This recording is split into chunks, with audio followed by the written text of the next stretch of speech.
Good evening and salutations, my G-Trans.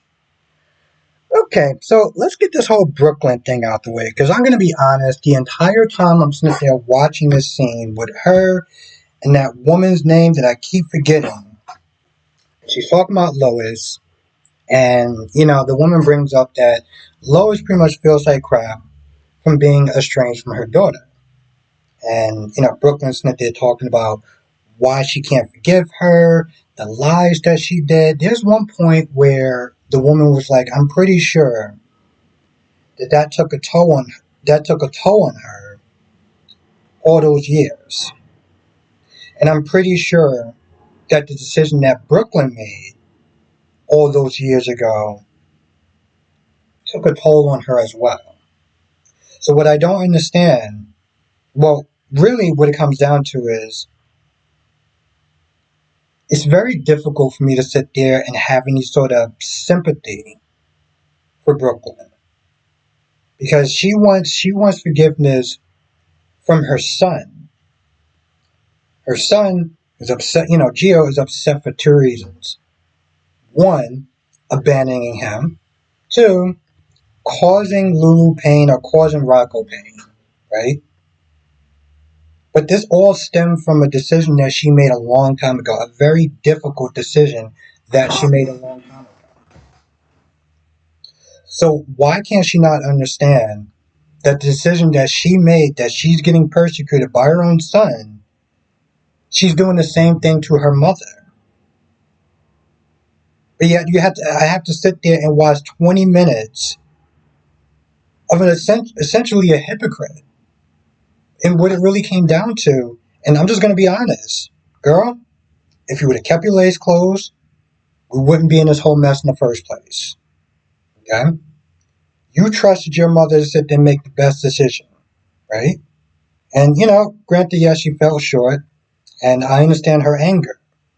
But at some point, if you can't get past that, how do you expect your son to sit there and get past his anger?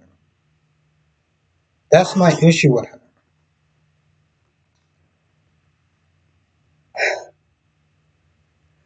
Jordan, I just don't get this chick. I really do not understand her, right? So, apparently she was not there trying to call Curtis, right? For this whole Stella situation. I'm gonna get to Stella in a minute. She calls Portia. She's like, "Hey, listen, I can't get a hold of Curtis. I've been trying him, and I'm pretty sure he's with you. Can you put him on the phone?" Jordan, let me ask you a question. You were with Isaiah, right? Let's say everything worked out, he got married and everything like that, and his ex calls him and couldn't reach him and called you instead and said, "Hey, listen, could you put Isaiah on the phone?" And you don't sit there and say what it is. You're telling me that that's not going to come across sus as hell? Why couldn't you just not sit there and say this was about Stella? Okay, because as far as Portia's concerned, Stella's family to her. So why can you do that? Like, why even sit there and go about it that way? Now, what I don't understand about Stella is that when the people came up to her and was like, "We got some questions," you had Jordan, you had Isaiah, you had Felicia was like, "Hey, listen, what's going on?" And they're basically sitting there telling her, "Wait for your lawyer. Or at the very least, wait for a union rep." So I was like, "Hey, listen, I got nothing to hide." Are you sure about that, Stella? Are you absolutely sure about that? Because I'm pretty sure you have something to hide. They wouldn't be here if you didn't have anything to hide. And we know we know what I'm talking about. But for some odd reason, she decided to just go in there and answer questions without any sort of representation whatsoever. And when Curtis gets down there, and Portia gets down there, I thought Portia was going to sit there and, go in a meeting and interrupt it. But she was on the phone. Curtis wanted to go in there, and Isaiah was like, "No, no, no, no, I think this is a bad idea." Because eventually Martin got in there, and Martin was like, "All right, we're going to sit there and shut down these questions right now. I'm representing her." Those guys was like, "No, you're not representing her because, like, you can't. your person of interest. So we got some questions for you as well. And then Stella comes back out and Stella's like, what's going on? Why is everyone here? What's the big hoo-ha? What's the big fuss? And she pretty much says, well, listen, every one of those patients deserved the claim or whatever that they got from the insurance company. I was like, girl, you know what you did. Here's the thing. I'm not sitting there saying that she isn't wrong, because a lot of times, especially when it comes to his insurance companies and stuff like that, they could just oof, be like the definition of evil. But, you know what I'm saying? Like, there's a right way to go about it, and there's your way that you went about it. And you know what you did, because honestly, tell you the truth, you wouldn't have kept sitting there telling Martin to shh if you didn't. So I don't understand why she's like, I don't understand what the big problem is. Like, why is everyone like, girl, seriously? So, um, also, this was the first time that, they came up to her about anything. And they're going to be sitting there looking back on all her records from January. She's like, yeah, everything is above board or something like that. Okay, question. Now, Drew comes to Sonny, like, hey, listen, apparently hitting a member of Congress is a federal crime, and giving Michael's already rap sheet of what he did with Claudia, even though it's self-defense, da-da-da-da-da, we're not going to get on that. It could be really bad for Michael. So Drew's like, all right, cool, I have a list of demands. One, you tell Michael to give generous visitations to Willow. Two, you sell your peers. Three, you get the hell out of Port Charles. I don't care where you go. I just don't want you here. Okay? Now, of course, Sonny is not there bluffing and pretty much repeating what he says like he has a hearing problem. So you want me to do this? You want me to do that? Da da da da this?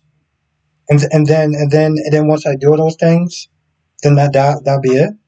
Now, people have sat there and said in the comment section that he did that for Justine's benefit. Now, he says what he says. He's like, hey, listen, are you gonna do something or not? I didn't say I would. I didn't say I wouldn't. He was like, okay, cool. So, whatever happens, this is on you. So Justine comes on. Justine's like, I can't believe Drew did that. Like, I mean, I'm literally listening to extortion live. Like, this is insane to me. Sonny's like, listen, on top of the amazing food that you got to meet the real Drew King. And Justine's like, I'm gonna do something about it. When I sat there and I saw this scene, I was like, she's gonna realize that she can't do anything about it because she's at somebody's house. So she's like, I would do something about it, but I can't. She tells Sonny, I'm going to sit there and take care of Drew. Sonny Corinthos, the local mobster, had to sit there and explain to Justine, how this would go from a legal standpoint. Bribery, you look bad, you lose your career, nothing changes, and everything just gets worse for Sonny, and an added bonus of getting rid of you. I mean, he literally sat there and mapped it out, and I was just like, Justine, you did go to law school, right? Like, are you sure? Because, I mean, the fact that he had to draw that out for you, I still can't get over that shit. I really can't, but okay. So she's like, yeah, you're right. But I don't want you to do anything either. Okay, you can't retaliate.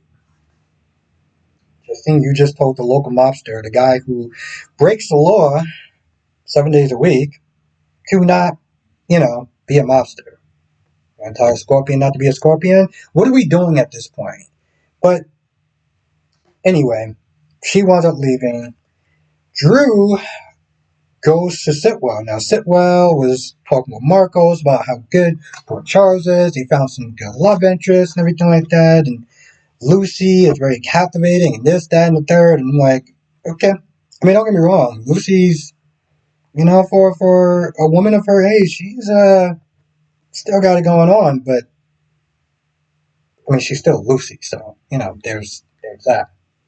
Drew comes over. Drew's like, "Oh, I got some exciting news," and he tells him about it, and he's like, "Hey, listen, I can get rid of your Sonny problem by sending Michael to jail." And this way, at first he was like, I think he explained to him like, what happens if if Sonny does not follow Drew's demands, that he would sit there and take him to the cops, and he'll go to jail, and Willow will get full custody, and he'll be a hero and everything like that. And Sitwell was like, see, that doesn't work. See, the threat of you blackmailing Sonny and having him get rid of his peers, or sell his peers or whatever, the threat of that works for me. But if you send Michael to prison, then Sonny's just gonna retaliate, and that doesn't do anything. So that doesn't help me. It's like, yeah, but it essentially it helps him. So it was like, so that doesn't solve the Sonny problem. That's just gonna make Sonny mad and unhinged. How does that work for him? He walked in there like a 5-year-old, sitting there showing a parent an ugly ass picture, and then trying to present it like it's good. And it's like, Except for this parent was cold hearted, was like, nah, bro, this doesn't work for me. And at this point, Sitwell tells Marco that Drew's becoming a liability. You know what happens to liabilities with Sitwell? Well, Maxie finds out. See, Maxie wants to sit there and tell the cops about the dirty money, and ask Marty for legal advice. Now Marty's like, hey, listen, I think it's some whistleblower act that you won't be voted out. But these girls will never trust you again. I mean, hell, when she was like, oh yeah, I want to sit there and tell the cops, I was like, so y'all voted on it. You still want to tell the cops, even if you don't lose your shares, you don't get voted out. You think that any one of them want to work with you at that point? You done completely lost the trust. And but he had a bonus that this can still not go your way. It can still not go your way. So you could still lose everything and also not have those women in your life. Not really. Also, then there's the whole Sitwell thing. Remember when Sasha was like, oh, he kidnapped me, he did this, he did that, he's practically a goddamn warlord. I guess you just kind of forgot about that, right? So the Home of Heart thing starts, and then Maxie collapses. Now before that, Lucy and Brooklyn want to know what was she talking about Martin. Also, Lucy tried to sit there and make Marty jealous. I was like, girl, aren't you a little bit too old to be doing that? That's some high school shit. And also, he dumped you. Like he doesn't have any illusions on trying to get you back or want you back, even when you're practically begged. But okay. Remember, this is the person that Sitwell said that was, as he put it, captivating. Yep, he is captivating. Um,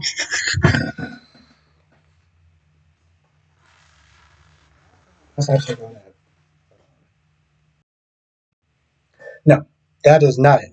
So Jocelyn was able to sit there and save Vaughn from that assassin. They got rid of the body. Joss wanted to stay. Vaughn wanted to leave because Vaughn is like, we're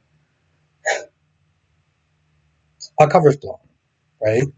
And if this guy is going for far too long, then they're going to send somebody else, and they're going to keep sending somebody until those two are dead. But Joss is like, let's talk to Britt. I want to talk to Britt. I want to sit there and try to see if she can tell me what's going on.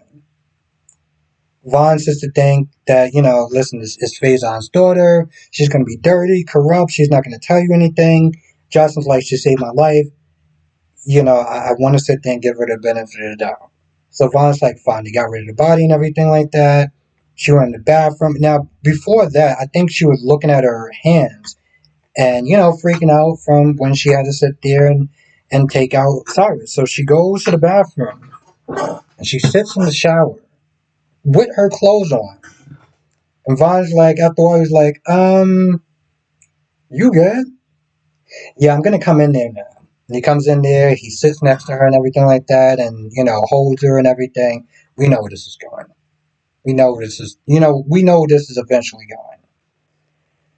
So that happens. Britt does sit there, make eye contact with Jason, and then at some point, Britt is like, I want to go in my room because the AC is not working in the lab, and if the computers overheat, then I'm gonna have to start from scratch. You don't want me to do that.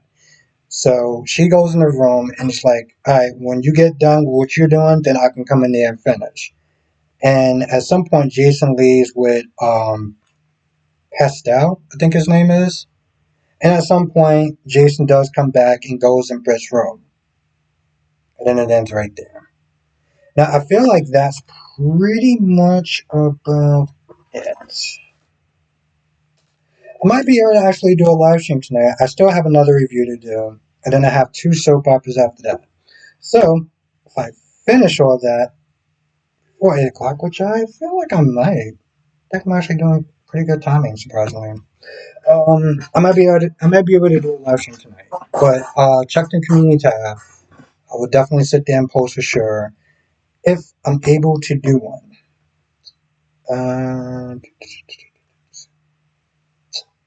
Anyway, if I forget anything, write in the comment section below.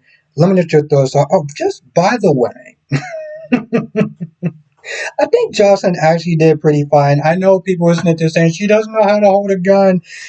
She can't be a good agent and this, that, and the third. I personally think that she's doing fine. And I'm liking the story so far. I really am. Jocelyn has not always been my favorite character. Okay? And this is before she used camera like a toilet seat. But I've been liking it so far. So anyway, if I forget anything, write in the comment section below. Let me know what your thoughts are, and hopefully I will see y'all tonight.